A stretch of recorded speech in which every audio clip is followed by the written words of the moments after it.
Calvin, in the outfield, there were a couple of mistakes that the team made, and obviously everybody kind of made mistakes tonight, both teams. But the grass here has kind of been known in baseball for being kind of a slower outfield. Do you feel like the grass is a little bit slow out there in the outfield? Do you think that it's difficult to field here? I don't think it was that bad, to be fair. And the boundaries are already quite short. And every time someone hit it in the gap, like the sweepers got beat today, a couple that I didn't even hit that well still ran away for four, so I don't think it was too bad. There's a little bit of snakiness, so it does bounce, but you also need to be aware that when the ball comes at you with a little bit of dew, it skids at you quite quickly. I think that chowed up a couple guys a few times. But I don't know, I think it was awesome. It was great to be out there.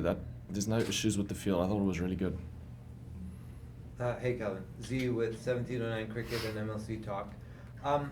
Talk to us about your partnership with Devin, right? It was 79 runs. It totally held down the innings. You both of you went deep together.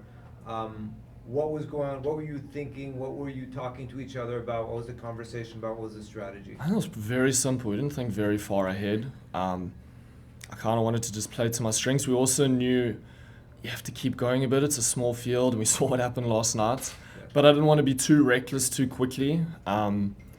As we saw, I think our whole team would agree that we're maybe a couple runs short of what we would have ideally liked if we'd got going. But having something on the board and you bowl well, you field well, then anything can happen like we saw tonight. So that was kind of the strategy, but we weren't overthinking it too much. That wasn't at the forefront of my mind. I just wanted to take every ball as it came, see what they were coming at us with, and then adjust from there. I didn't want to have too much of a preconceived idea of what I wanted to do. I just wanted to play with a lot of instinct and to my strengths.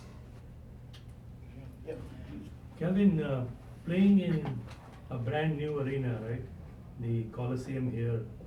As a team and you personally, was there any concerns or any level of excitement, one or the other emotion-wise, for you personally and as the team, that you are at the Oakland Coliseum playing your first MLC match? What was that emotion like? No, it was awesome. Me having lived here now 3.5 years, and I follow a lot of American sports. I follow baseball, football, and all of that. So knowing that the history here with the Raiders and with the A's that have played here for however many years, so I understand all of that. I don't understand how much the international guys understand the esteemed history that it has, but I really appreciate it. I chirp all my American friends that I got out on a Major League Baseball field before them and got to play. So I let them know that I got out there before they did. But no, it was unbelievable. And I said it in I think I've said it in every interview. The last few balls there, I know there was a lot of pressure, but I thought to myself, like, how cool is this? It's so awesome. I had such a good time. Kevin Archin from Click Buzz on Air. Like you said, from touchdowns to home runs to fours and sixes, but today in the second inning it was all about the runouts and the brilliant catch from Faf. Just talk us through the fielding, how that unfolded, and did that turn essentially the Faf's catch, I think, huge turning points.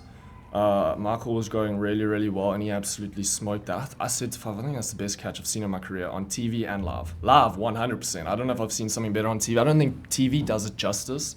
I think you have to be at the ground or on the field to understand how hard he hit that. Yeah. And just getting it done when it really mattered. The boys got it done. I think we've got a great bunch of guys, and we get along really well. We've had a great couple days together already. We've had a core group of guys who've been very similar through 3 years as well, so we all know each other pretty well. So I think the togetherness out there goes a hell of a long way. As the years go on and the team galvanizes a bit more together, I think we're in a good spot, and I'm very chuffed that this is the team that I play for. Kevin Neal from Bad Ball USA. Firstly, congratulations on your innings and the win. Can you talk a little bit about the fans? Like you were playing in the ground. There were so many people with the Texas flags, TSK flags.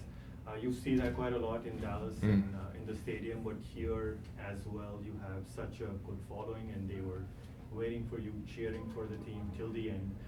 How's that experience? It's unbelievable. It's unbelievable. I'd just like to thank them, and that I know that everyone in that squad, behind the scenes, managers to coaching staff to players, we all really, really appreciate it. I know that we're all very proud to be a part of this team, and we're proud that that is our fan base, and the way they come out for us every time, from wherever we go, Morrisville to San Fran now, And we see how it is in Dallas. Dallas, it's incredible, and the way they were tonight was unbelievable. I think they got outnumbered a little bit tonight, but I could still hear them the whole time. When we got on top, they were really, really loud, and I know that everyone out on that field really, really appreciates all of them coming out, and we love having them on our side. For sure. Thank you. Thank you, team. Thank you. Thank you. Thanks, guys. Congrats. Thank you. Great day.